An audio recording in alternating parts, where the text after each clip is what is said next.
Hello, જય સ્વામિનારાયણ, જય શ્રી કૃષ્ણ, જય માતાજી. આજે અમારા બેને બનાવ્યા દલિયા અને આજે અમારે બેનને અને ભાઈને બેને જ ખાવાનું છે.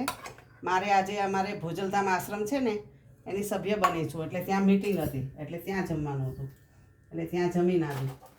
એટલે ભાઈ બેનને જમવાનું છે, એટલે દલિયા બનાવ્યા અને પાપડ.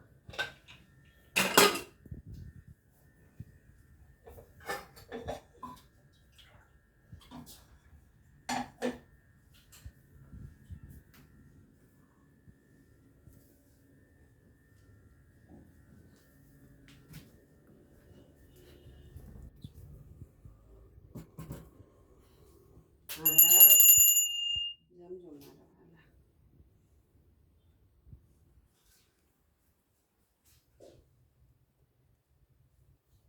ખાલસા પતિ ઠીક બોલું શકું.